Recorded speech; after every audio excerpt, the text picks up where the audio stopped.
Welcome back. In this video, we'll finish up section 1.7 in decimals by working on multiplication and division. So first thing for multiplication is to go over the rules, basically. Unlike addition and subtraction, you're not going to line up the numbers at the decimal points. Instead, what you want to do is multiply the numbers together as if they're whole numbers, and then we're going to position the decimal point as follows. So the rule for this is a little complicated, but we'll see by practice how it goes. The number of digits behind the decimal point is going to be the sum of the number of digits behind the decimal points in the two numbers you are multiplying. So let's see how that goes in number 579 here. So 24 times 6. Okay, so we need 24 times 6. 6 times 4 is 24. 2 times 6 is 12, plus 2, 14. Okay, so it looks like 144. But then we need to figure out where the decimal point goes. In 0.24, there are 2 digits behind the decimal point. In 0.6, there's 1 digit behind the decimal point. 2 plus 1 is 3. We'll have 3 digits behind the decimal point. That's what this step 2 means. Okay, let's try that again. All right, so for the next one, we're going to have 941 times 23. And I'm going to use a calculator just so that this video doesn't end up an hour long. Hope you don't mind. We'll get 21,643. Okay, 21643. All right, then 2.3 has 1 digit behind the decimal point. 9.41 has 2 digits behind the decimal point. 1 plus 2, again, 3 digits behind the decimal point. Another way that can help you position the decimal point is thinking about the reasonableness of the answer. 2.3 is right around 2. 9.41 is between 9 and 10. Let's say 9 or 10, 9 or 10. So 2 times 9 would be 18. 2 times 10 would be 20. So somewhere around 18 to 20. So could it be 2? No. Could it be 216? No. 21 sounds about right. So we'll put it right there. So let's try one more. So next we have 5.18 times 6523. So here for one thing, remember that a negative times a negative is a positive. So I'll remember that.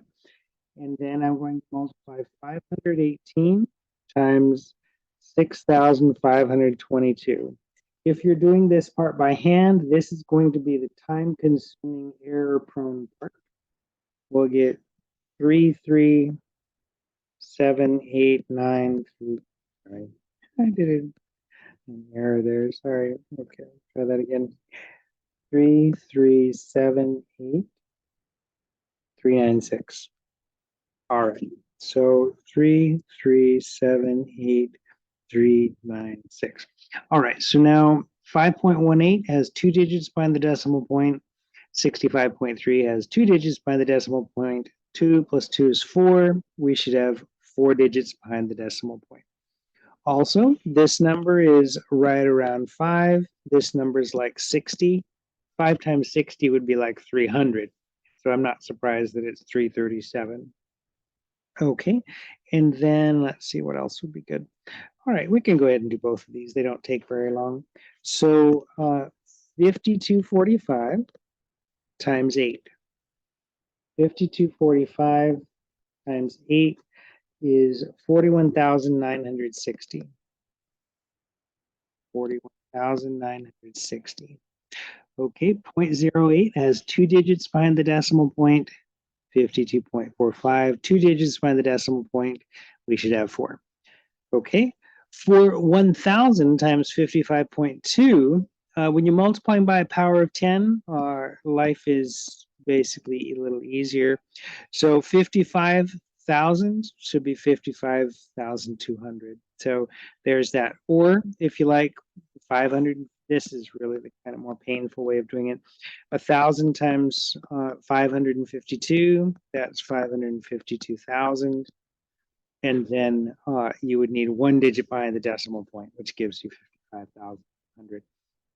Okay, so that's the rule involving multiplication. Again, don't align the digits at the decimal point. Instead, multiply as if they're whole numbers, and then locate the decimal point as we discussed. Okay, division is next. So division again is going to have more rules. So, bear with me here. So the divisor is the number you're dividing by. You make 24 divided by 6 before. The 6 is the divisor, okay, what you're dividing by. Okay, when the divisor is a whole number, you do the long division as if both numbers were whole numbers, and then move the decimal point straight up into the quotient being the answer. If the divisor is not a whole number, you move the decimal point to the right in both numbers until the divisor is a whole number, and then you follow the first set of directions. Okay, so let's try. First, we have 4.75, and we're going to divide that by 25. Okay, I'm going to divide kind of mentally ignoring that dot in between the 4 and the 7. So 25 goes into 47 once. 2 would make 50, right? So it's just going to be, sorry, 1 second. All right, sorry about that. Okay, so 25 divides into 47 one time. 1 times 25 is 25. 7 minus 5 is 2. 4 minus 2 is 2. Bring down the 5. 25 goes into 225 9 times. 9 times 25 turns out to be 225. And then we stop, we get 0 for remainder. And then we'll move the dots straight up into the quotient directly above where it was in the dividend. So we get 0.19 for an answer. Okay. All right, let's try one more of those. We're going to take 109.24 divided by 36. So we'll have 109.24. We're going to divide that by 36. Okay, so 3 times 36 is 108. So that divides in 3 times. 3 times 36 is 108. We'll subtract, get 1. Bring down the 2. 36 goes into 2 0 times, or 12 0 times. 0 times 36 is 0. We'll subtract, get 12. Bring down the 4.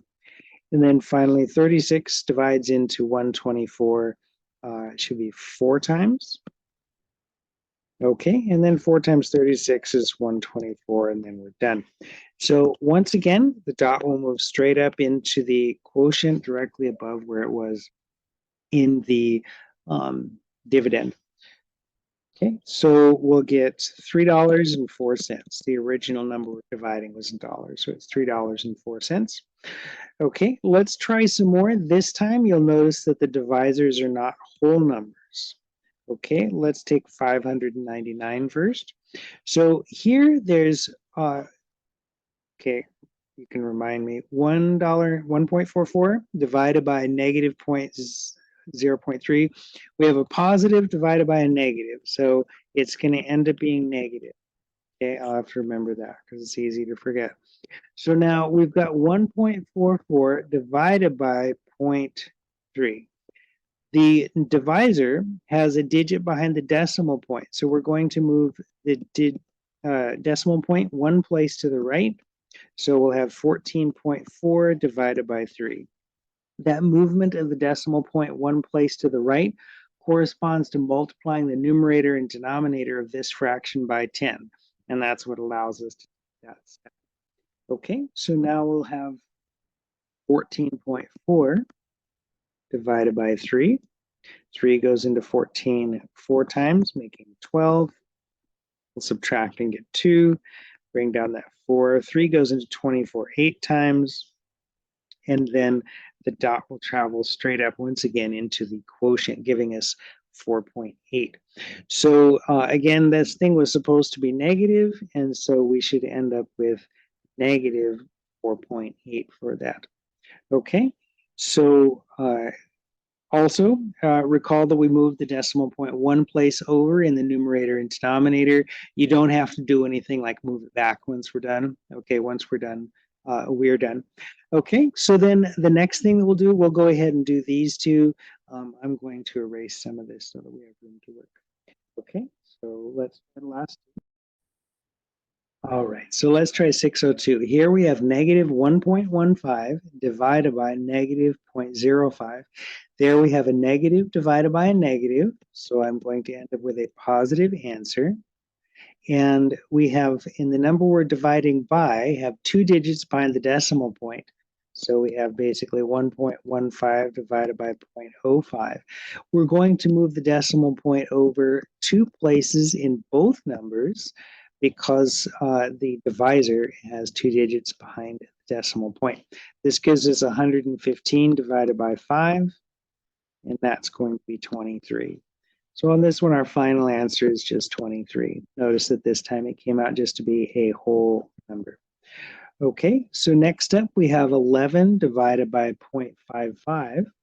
So 11 divided by 0.55, we're going to move the decimal point over 2 places in the numerator and denominator in order to make the divisor a whole number, right? So now we'll take 55 and divide into 1100.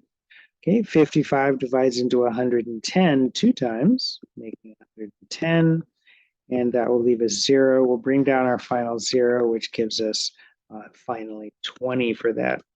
Okay, so that takes care of division for us. Just to summarize division, there's basically 2 cases. If what you're dividing by is a whole number, then just divide as if the 2 numbers you're dividing are whole numbers, and then move the decimal point straight up into the quotient. If what you're dividing by is not a whole number, that is, it's got digits behind the decimal point, you're going to move the dot over to the right enough places that the second number, what you're dividing by, is a whole number. And you're going to move the decimal point on both numbers. Okay? All right, so that takes care of division. So the next part has to do with decimals, fractions, and percents. So if you need help with the division aspects, let me know and we can do more on it. Okay, so the next part, we're writing each decimal as a fraction. So this next part will be all about the interrelationships between decimals, fractions, percents. Here we're going to a fraction. When you're writing a decimal as a fraction, or when you're writing any fraction, you need to know the numerator and denominator. The numerator comes from the digits you have. The denominator comes from the place value where the last non-zero digit is. Let me say that again. The denominator is the power of 10 named by the last non-zero digit. So this 4 is in the hundredths place, right? So it's going to be 4 hundredths. That simplifies to 1/25. Okay, don't forget to simplify these when you can. Okay, 0.78, that's the digits in the top are the 78. The 8 is in the hundredths place, so it's 78 hundredths. 78 hundredths is 39 fiftieths. Okay, 0.375, that's 375 1,000ths. Okay, and then we can simplify this further. It ends up being 3/8, right? I should show you that. Okay, so this is 3 times 125. This is 8 times 125. So that's 3/8. Okay. Okay, writing decimals as fractions. Where's one that's more exciting? So 0.464, this is 464 tenths, hundredths, thousandths, 464 1,000ths. Let me simplify that. I'm going to divide the top by 4. So this will be 200 or 116. And down below 250. Looks like we can take another 2 out. So this will be 58 25ths. And that's as good as it gets. Okay, to write a fraction, you need to know two things. You need to know the top and bottom. The top is the digits you have from the number. The bottom is the power of 10 named by that last digit. Okay, here we're going the other direction. We're trying to turn a fraction into a decimal. There's basically two ways of, or one way of getting this done, and then a faster way that works in certain cases. If you have a number where the divisor, bottom, is a factor of a power of 10, then you can build it up so that it is a that power of 10 and then convert directly. So easiest to see by example.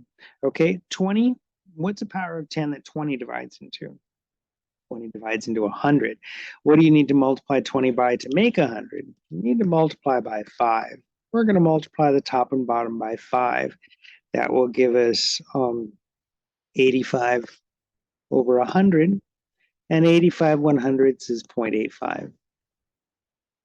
Or 17 over 4, 4 divides into 125 times. So we'll be multiplying the top and bottom by 25. So we'll have down below 100, and up top we'll have 17 times 25, and that's 425. 425 100ths is 4.25. In the case where it doesn't, right, or not easily, 11 is not going to be like a factor of a power of 10.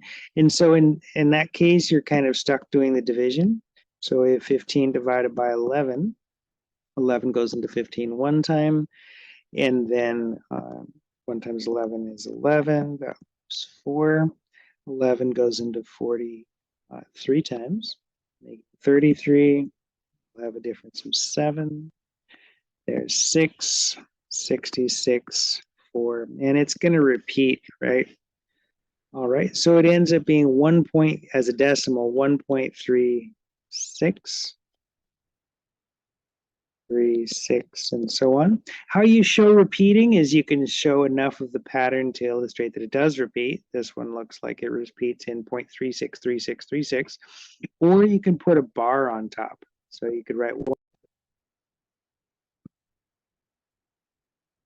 Okay, sorry about that. Zoom crashed once again. All right, so there is that. That takes care of converting fractions to decimals. We've done all that.